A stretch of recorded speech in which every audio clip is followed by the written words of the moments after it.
Neck finishing video வந்து ஷார்ட்ஸில் நம்ம போட்டிருந்தோம். நிறைய பேர் புரியல, ஸ்லோவாக இல்லை, ஃபாஸ்ட்டாக இருக்குங்கிற மாதிரி சொன்னீங்க. அதனால தான் நம்ம வந்து இப்போது லாங் வீடியோவை ஒன்று நம்ம போட்டிருக்கோம். இப்போ நம்ம பேக் சைடு எப்படி ஜாயின் பண்ணுறதுன்னு பார்க்கலாம். ஃபஸ்ட்டு மெயின் கிளாத்துக்கு மேலே லைனிங் வந்து நம்ம அட்டாச் பண்ணிக்கணும். அதுக்கு பார்த்தீங்கன்னா லைனிங்கில் நெக்கு மட்டும் நீங்கள் அடித்து எடுத்துக்கணும். அதாவது உள்பக்கமாகவே வச்சு லைனிங் ரவுண்டாக நம்ம ஒரு தையல் மட்டும் போட்டுட்டு அந்த எக்ஸ்ட்ரா பீஸை கட் பண்ணி எடுத்து வச்சிட்டோம் அப்படின்னம்னா நம்மளுக்கு கழுத்து பேக் சைடு மட்டும் அட்டாச் பண்ணி வச்சுருக்கோம். ஆம் ஹோலு கீழே எதுவுமே நீங்கள் தைக்க வேண்டாம். இந்த மாதிரி கழுத்தை தைச்சி எடுத்து வச்சுட்டு அடுத்தது வந்து நீங்கள் ஃப்ரண்ட்டு நம்ம ரெடி பண்ணிக்கலாம். ஃப்ரண்ட் வந்து நம்ம ஃபுல்லாகவே ரெடி பண்ணிக்கலாம். இப்போது பேக் சைடு நம்ம எடுத்து வச்சுருவோம். இப்போ நம்ம இதில் வேலை எதுவும் செய்ய வேணாம். இப்போது ஃப்ரண்ட்டு நீங்கள் லைனிங்கும் மெயின் கிளாத்தில் உள்பக்கமாக எப்பவும் லைனிங்கை எப்படி அட்டாச் பண்ணுவோமோ அதே மாதிரி உள் சைடில் லைனிங்கை வச்சுட்டு ரெண்டு பக்கமும் தனித்தனியாக எடுத்துகிட்டு கழுத்து மட்டும் நீங்கள் தைச்சி எடுத்துக்கோங்க. கழுத்து மட்டும் நம்ம தைச்சி எடுக்கும்போது ஃப்ரண்ட்டில் ஆம் ஹோலெல்லாம் அடுத்தது தைச்சி எடுத்துக்கலாம். இப்போது நம்ம கழுத்து ரவுண்டு ஒரு தையல் மட்டும் போட்டுட்டோம். எக்ஸ்ட்ராஸை கட் பண்ணிவிட்டு இப்போ கிராஸ் பீஸ் வந்து நம்ம கழுத்து ஜாயின் பண்ணிக்கலாம். ஷோல்ட்ரு வந்து ஒரே அளவாக இருக்கிற மாதிரி, லைனிங்கும் மெயின் கிளாத்தும் ஒரே அளவு இருக்கிற மாதிரி நம்ம கட் பண்ணி தைச்சிக்கலாம். இப்போது ரெண்டு பீஸுமே நீங்கள் கழுத்து மட்டும் தைச்சி எடுத்துக்கோங்க. மற்றபடி ஆம் ஹோலு எதுவுமே நம்ம அட்டாச் பண்ண வேண்டாம், தையல் போட வேண்டாம். இப்போ பார்த்தீங்கன்னா கிராஸ் பீஸ் எடுத்துகிட்டு இப்போது நெக்கில் நீங்கள் சிங்கிளாக ஃப்ரண்ட்டில் மட்டும் நீங்கள் வச்சு தைக்கணும். இந்த மாதிரி கிராஸ் பீஸ் எடுத்துக்கோங்க. சிங்கிள் பீஸாக கொடுத்து நம்ம கழுத்தில் இப்படி தைச்சி எடுத்துகிட்டு அதுக்கப்புறமா நீங்கள் அந்த பெண்டு வர இடத்துல மட்டும் லைட்டாக கட் பண்ணிக்கலாம். இப்போது கண்டினியூவாக ரெண்டுமே பேக்கு ஃப்ரண்ட்டு ரெண்டுமே நெக்கு மட்டும் நம்ம அடித்து எடுத்துக்கலாம். இது வந்து அடித்து எடுத்துகிட்டு நீங்கள் எக்ஸ்ட்ராஸை கட் பண்ணிடுங்க. அதுக்கப்புறமா அந்த பெண்டு வர இடத்துல மட்டும் லைட்டாக சிசர் கட் இந்த மாதிரி கொடுத்துருங்க. இந்த மாதிரி சிசர் கட் கொடுக்கும்போது நம்மளுக்கு நெக்கோட ஷேப் வந்து உங்களுக்கு நல்லா நீட்டாக வரும். அதுக்காக தான் நம்ம இந்த சிசர் கட் கொடுக்குறோம். அடுத்தது இப்படி மடித்து நீங்கள் ஒரு ஓரத்தில் ஒரு தையல் போட்டுட்டு வாங்க. அந்த ஓரத்தில் எதுக்கு நம்ம தையல் போடுறோம் அப்படின்னா அப்போ தான் உங்களுக்கு வந்து மடிக்கும்போது நல்லா அந்த லைனிங் பீஸ் வந்து வெளியே தெரியாமல் இருக்கும். அதாவது நம்ம கொடுக்குற கிராஸ் பீஸ் வந்து வெளியே தெரியாமல் இருக்கும். அதுக்காக கொடுக்குறோம். அப்புறம் எக்ஸ்ட்ரா வந்து இந்த மாதிரி இருக்கிற பிசுரை ஃபுல்லாக கட் பண்ணி எடுத்துருங்க. ஏன்னா அது இருந்ததுன்னா வெளியில் அசிங்கமாக தெரியும். அதனால் நம்ம அதை எடுத்துடலாம் வெளியே. அடுத்தது லைனிங்கை தனியாகவும் மெயின் கிளாத்தை தனியாகவும் இந்த மாதிரி பிரித்து எடுத்துகிட்டு நீங்கள் கிராஸ் பீஸை லைனிங்கில் மட்டும் வர்ற மாதிரி இப்படி மடித்து ஒரு தையல் போட்டுடலாம் ரெண்டு சைடுமே. அதாவது ரெண்டு சைடுனா லெஃப்ட்டு ரைட்டு ரெண்டுமே நம்ம ரெடி பண்ணிக்கலாம். இந்த லைனிங் கிளாத்தை மட்டும் தைச்சி எடுத்துகிட்டு திருப்பினீங்க அப்படின்னா ஃப்ரண்ட்டோட நெக்கு உங்களுக்கு ஃபுல்லாக இந்த மாதிரி நீட்டாக இருக்கும். இப்போ இதில் நீங்கள் எந்த தையலுமே போட வேண்டாம். நீங்கள் ஆம் ஹோல் ரவுண்டு சைடு இது எல்லாமே நம்ம தைச்சி எடுத்துக்கலாம். ஃப்ரண்ட்டோட இதில் இந்த மாதிரி ஆம் ஹோலு கீழே எல்லாம் எப்பவும் ஃபினிஷிங் பண்ணுற மாதிரி இதை ஃபுல் ஃபினிஷிங் பண்ணிடலாம். ஃப்ரண்ட்டை இந்த மாதிரி ஃபுல்லாக எல்லாம் பிசுரெல்லாம் கட் பண்ணிவிட்டு நீங்கள் 3 டாட் பிடிக்கிறதும் அதே மாதிரி தான். இப்போது சென்டரில் இது ஏன் ஃபாஸ்ட்டாக இருக்குதுன்னு யோசிக்காதீங்க. வீடியோ வந்து ரொம்ப லென்த்தாக போகும் அப்படிங்கிறதுனால நம்ம இதை கொஞ்சம் ஃபாஸ்ட்டாக வச்சுருக்கோம். இந்த மாதிரி இது நீங்கள் ஃபஸ்ட்டே பார்த்துருக்கீங்க. இது வந்து ரெண்டாவது பீஸு நான் ரெடி பண்ணிட்டேன்.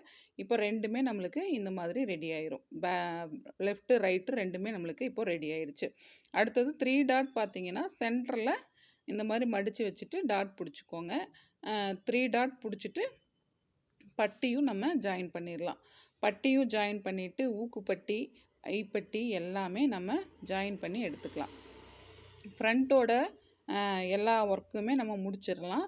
இப்போ பேக் சைடு அளவு கரெக்டாக இருக்கான்னு பார்த்துட்டு பட்டியை நம்ம அட்ஜஸ்ட் பண்ணிக்கிறோம். அட்ஜஸ்ட் பண்ணினதுக்கப்புறம் பார்த்திங்கன்னா ரெண்டு சைடுமே நம்மளுக்கு ரெடி பண்ணிக்கலாம். ரெண்டு சைடுமே ரெடி பண்ணிட்டோம் அப்படின்னம்னா நம்மளுக்கு பேக் சைடு உங்களுக்கு தைக்கும்போது ரொம்ப ஈஸியாக ஒர்க்கு முடிஞ்சிடும். ஏன்னா நம்ம ஷோல்ட்ரு ஜாயின் பண்ணிவிட்டு நீங்கள் வந்து இந்த கப்பு ஜாயின் பண்ணி பட்டியெல்லாம் ஜாயின் பண்ணும்போது கொஞ்சம் துணி வந்து இழுவையாக இருக்கும், தைக்கிறதுக்கு கொஞ்சம் சிரமமாக இருக்கும். அதனால் இப்போ ஃப்ரண்ட் வந்து நெக்கோட ஒர்க்கு பட்டி ஊக்குப்பட்டி பார்த்திங்கன்னா இப்போ நான் வந்து ரெண்டாக மடித்து இந்த மாதிரி தைக்கிறேன். அதுக்கப்புறம் படிவு தையல் ஒன்று போட்டுட்டு மடித்து நம்ம ரெண்டு சைடும் இது பண்ணிவிட்டு மடித்து தைச்சிடலாம். அடுத்தது வந்து ஐப்பட்டிக்கு வந்து நான் வந்து கிளாத்தில் உள்ளுக்குள்ளே சிங்கிளாக ஒரு லைனிங் கிளாத் கொடுத்துருக்கேன். அப்போ தான் வந்து நம்ம சென்டரில் வி ஜாயின் பண்ணும்போது கொஞ்சம் திக்னஸ் இருக்கும் அப்படிங்கிறதுக்காக உள்ளுக்குள்ளே சிங்கில் இந்த மாதிரி சின்ன பீஸ் ஒன்று கொடுத்துருக்கோம், அந்த மடிப்பு வர இடத்துல வர்ற மாதிரி. அடுத்தது சென்டரில் வந்து பார்த்திங்கன்னா இந்த வி ஜாயிண்ட்டு கீழே ஒன்று அந்த பட்டிக்கு சென்டரில், அப்புறம் பட்டி ஜாயிண்ட் ஆகிற இடத்துல, அந்த கப்பு சென்டர் கப்பு தையல் வர இடத்துல மேலே இந்த மாதிரி நம்ம 5 ஐ வந்து நம்ம வி ஜாயின் வந்து பண்ணிக்கலாம் ஊக்குக்கு. இப்போ இது பண்ணி முடிச்சிங்க அப்படின்னாலே நம்மளுக்கு ஃப்ரண்ட்டோட ஒர்க்கு முடிஞ்சிருச்சு.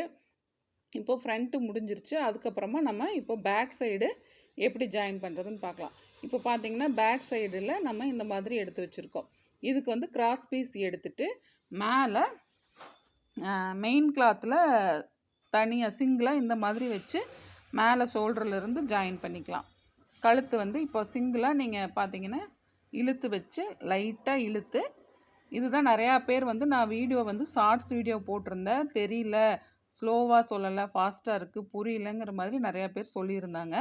இந்த மாதிரி பாருங்கள், இப்போ நான் ஸ்லோவாக எப்படி வந்து லைட்டாக வளைச்சி நம்ம சிங்கிளாக இந்த கிராஸ் பீஸை கொடுத்து நம்ம வந்து பேக் சைடு நெக்கில் சிங்கிள் பீஸ் கொடுத்து இந்த மாதிரி நான் தைச்சி எடுத்துக்கிறேன்.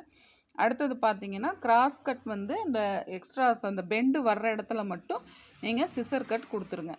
இந்த மாதிரி பெண்டு வர இடத்துல இங்கே ஒரு 2 சிசர் கட்டும், அதே மாதிரி அந்த சைடு ரவுண்டு வர இடத்துல 2 சிசர் கட் கொடுத்தா போதும். மற்ற பக்கம் எதுவும் கொடுக்க வேண்டாம், ஏன்னா அதெல்லாம் ஸ்ட்ரைட்டாக இருக்கிறதுனால அந்த இடத்துக்கெல்லாம் தேவைப்படாது.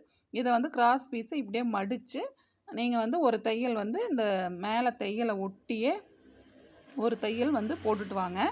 இப்படியே தையல் போட்டுட்டு வரும்போது உங்களுக்கு அப்போ தான் வந்து நீங்கள் மடித்து இது பண்ணும்போது, அதாவது ஹெம்மிங் பண்ணுற மாதிரி நம்ம மடித்து தைக்கும்போது நல்லா திக்னஸ்ஸாக இருக்கும். உங்களுக்கு ஃபினிஷிங் வந்து பார்க்கும்போது ரொம்பவே நீட்டாக இருக்கும். எம்மிங் வந்து பண்ண வேண்டியது கிடையாது. நெக்கும் நல்லா நீட்டாக இருக்கும். ப்ளவுஸ் பார்த்தீங்கன்னா நல்லா ஃபினிஷிங் சூப்பராக இருக்கும். இப்போ வந்து உங்களுக்கு தேவைப்பட்டது அப்படின்னா நீங்கள் நெக்கில் ஒட்டியே ஒரு தையல் போடுறதுனாலுமே நீங்கள் போட்டுக்கலாம். அதனால் ஒரே ஒரு தையல் மட்டும் போட்டாவே போதும். அதுவும் நல்லா ஸ்ட்ராங்காக இருக்கும், அதுவும் பிடிக்கும். ஒரு சிலருக்கு அது பிடிக்கிறது கிடையாது, அதனால் நம்ம வந்து தையல் போடுறதில்ல. இப்போ பார்த்தீங்கன்னா பிகினர்ஸ் வந்து இந்த மாதிரி நீங்கள் தைக்கும்போது ரொம்பவே நெக்கு சூப்பராக இருக்கும். இப்போ பார்த்தீங்கன்னா நான் ஷோல்டரும் நல்லா தையல் தெரியாமல் ரொம்ப நீட்டாக எப்படி ஜாயின் பண்ணுறதுங்கிறது சொல்கிறேன். இப்போ பாருங்கள், இப்போ நம்ம வந்து லைனிங் கிளாத்தில் மட்டும் அந்த கிராஸ் பீஸ் வர்ற மாதிரி வச்சு அந்த ரவுண்டு ஷேப்புக்கு அதே மாதிரி நீங்கள் தைச்சிட்டு வரணும். ரவுண்டு ஷேப்பில் நல்லா இழுத்து கரெக்டாக அந்த லைனிங் கிளாத்தில் மட்டும் அந்த கிராஸ் பீஸ் வர்ற மாதிரி தைச்சி எடுத்துகிட்டு வந்துட்டு நீங்கள் இதை வந்து மடிக்க வேண்டிய அவசியம் இல்லை, இப்படியே நேராகவே வச்சுருங்க. இந்த மாதிரி நேராக வச்சுட்டு ஃப்ரண்ட்டு நம்ம ரெடி பண்ணி வச்சுருக்கோம் பாருங்கள், ஃபுல்லாக ஃபினிஷிங் பண்ணி அதில் வந்து மெயின் கிளாத் 2ம் கீழே வர்ற மாதிரி வச்சுட்டு மேலே லைனிங் வர்ற மாதிரி வச்சு ஒரே ஒரு தையல் மட்டும் ஃபஸ்ட்டு சிங்கிளாக போட்டுக்கோங்க. சிங்கிளாக போட்டதுக்கப்புறமா நம்ம இந்த மாதிரி தையல் போட்டுக்கோங்க. அடுத்தது மேலே லைனிங் கிளாத்தை அப்படியே மேலே வர்ற மாதிரி வச்சு இன்னொரு 2 தையல் போட்டுக்கோங்க. இப்போ பார்த்தீங்கன்னா தையல் போட்டுட்டு மேலே எக்ஸ்ட்ராஸை கொஞ்சம் சின்னதாக ஷோல்டரை கட் பண்ணி எடுத்துகிட்டு திருப்பினீங்க அப்படின்னா ஷோல்டர் தெரியாமல் ரொம்ப நீட்டாக உங்களுக்கு வந்து ப்ளவுஸோட ஷோல்டர் ரெடி ஆயிரும். நம்ம சேனலை சப்ஸ்கிரைப் பண்ணிக்கோங்க, நிறைய வீடியோஸுக்கு சப்ஸ்கிரைப் பண்ணிக்கோங்க, லைக் பண்ணிக்கோங்க, நம்ம வீடியோவை ஹைப்பும் பண்ணிக்கோங்க. ஹைப் பண்ணும்போது நிறைய பேர்த்துக்கு இந்த வீடியோ போய் சேரும். அடுத்தது பார்த்திங்கன்னா இன்னொரு சைடு ஷோல்டரும் அதே மாதிரி தான் அப்படியே இது பண்ணிவிட்டு லைனிங் கிளாத்து மேலே வர்ற மாதிரி மெயின் கிளாத் 2 வர்ற மாதிரி அப்படியே இதை மடித்து மறு 2 தையல் போட்டு திருப்பும்போது உங்களுக்கு நெக்கு வந்து ரொம்பவே சூப்பராக இருக்கும், ஷோல்டரும் தெரியாது. இந்த மாதிரி நீங்கள் தைச்சி பாருங்கள். பிகினர்ஸு தைச்சிங்கன்னா கூட ரொம்ப சூப்பராக இருக்கும். நீங்கள் பிகினர்ஸ் தைச்ச மாதிரியே இருக்காது. ஃபினிஷிங் வந்து ரொம்பவே அழகாக இந்த மாதிரி நெக் ஃபினிஷிங் வரும். இப்படியே நம்ம வந்து ஆம் ஹோல்லாம் சைடு ஜாயின் பண்ணிவிட்டு ஆம் ஹோல் ரவுண்டு கீழே மடிச்சடிச்சு எல்லாமே பண்ணுறதுனா பண்ணிக்கலாம். இல்லைன்னா கழுத்தில் வந்து ஓரத்தில் மட்டும் சின்னதாக ஒரு தையல் போடுறதுனா போட்டுக்கலாம். இப்போ இந்த மாதிரி ப்ளவுஸும் சூப்பராக ரெடி ஆயிடுச்சு. பாய்.